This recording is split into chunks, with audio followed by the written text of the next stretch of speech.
Hello, Buttercup. Welcome back to my channel. Today's book review is about two novellas from the world of The Last Unicorn called The Way Home. Now, I gave it 3.5 stars out of 5, even though you can't do halves. I'm going to say it's a half. And then I marked it on Goodreads as just 3. I did not want to round it up, and I'll give you why in a moment. But two things.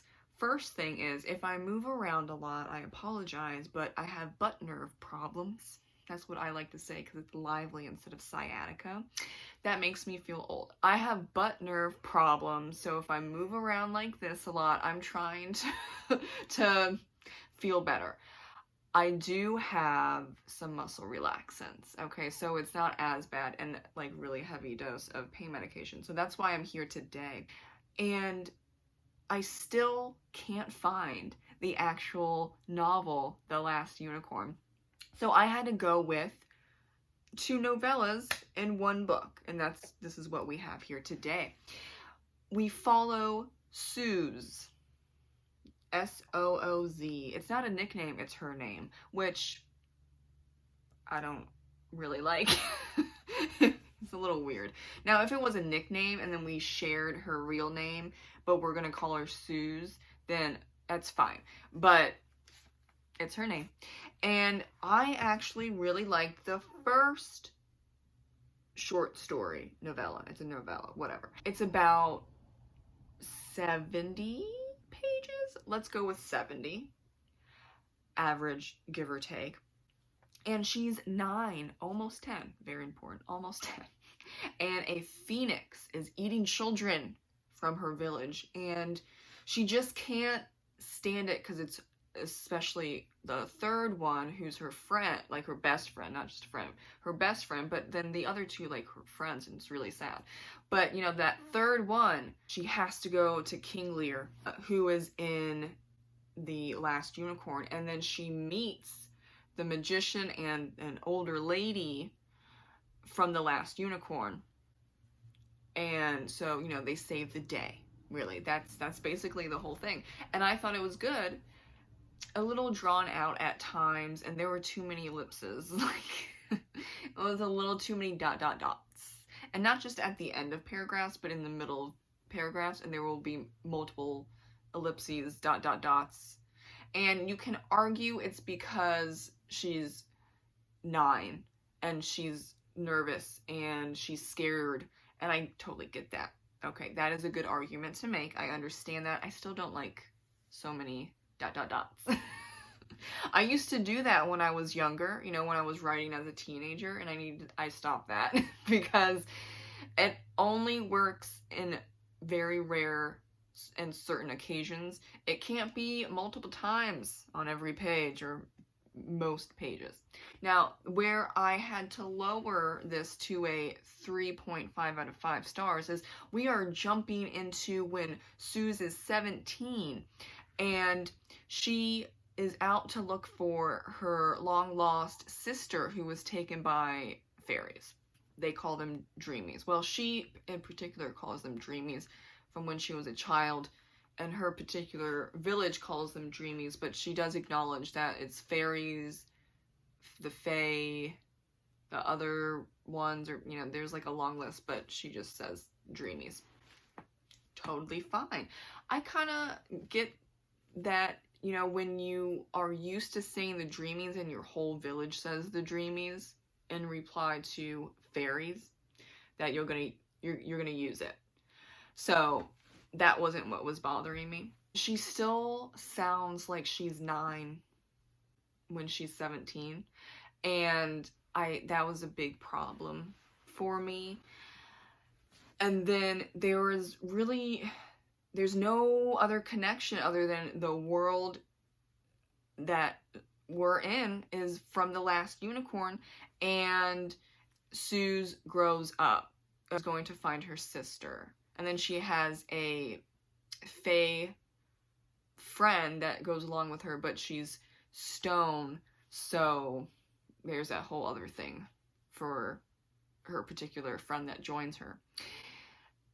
And it's just a little too long. It's too long, and the main character still sounds like she's 9 when she's 17, almost 18. It's a little weird. I think if she was 14, it would have made a little more sense in a way, but even then, you still have, you definitely change year by year, whether or not you're in school or not, and I think she is in school.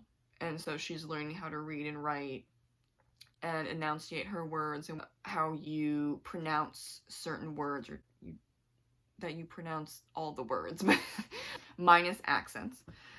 And that is all valid, but Peter writing it, especially her thoughts and her narration, it sounds the same as you would when you're 9 versus when you're 17, it doesn't work. Also, there's just a lot of walking and not much going on. That reminds me of some other books where there's just a lot of walking and not much going on. And even in this book, there's not a lot of talking when there's walking. So at least when you're walking and talking, you can move the plot a little bit. Not too much with this novel.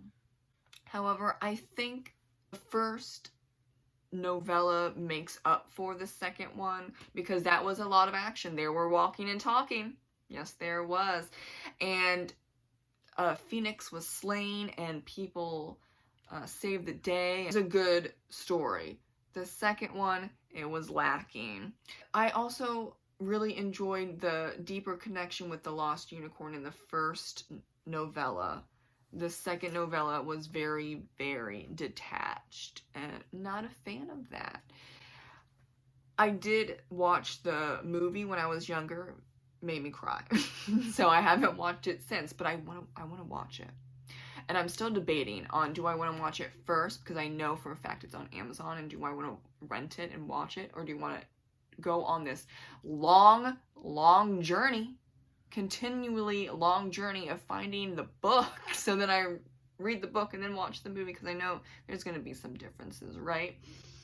But I at least remember the magician and the old woman that accompanied the unicorn, and then also the king that was added on like at the endish of the movie, and you know, they all gather together and it's like a woo, it's fun. Okay, but yeah, in the second book, it's just Sue's, her best friend that she meets within the book novella. It's a novella, it's a book, whatever.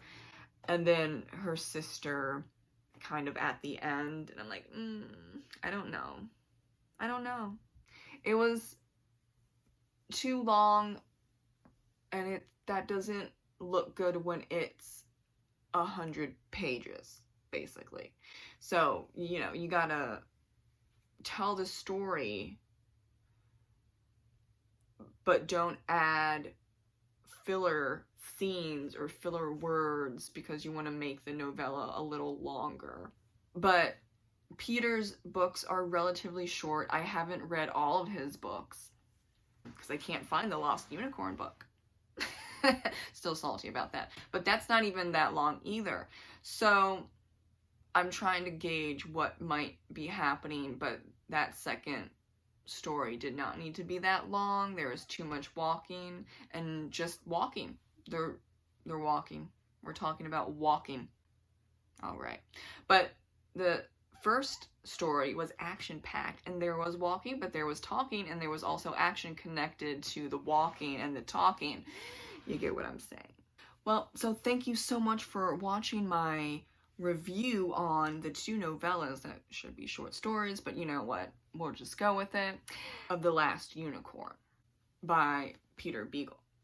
I do recommend it if you like The Last Unicorn, if you've read the book, or actually not really, just, you don't need to read the book and need to read the book, but if you're interested in it.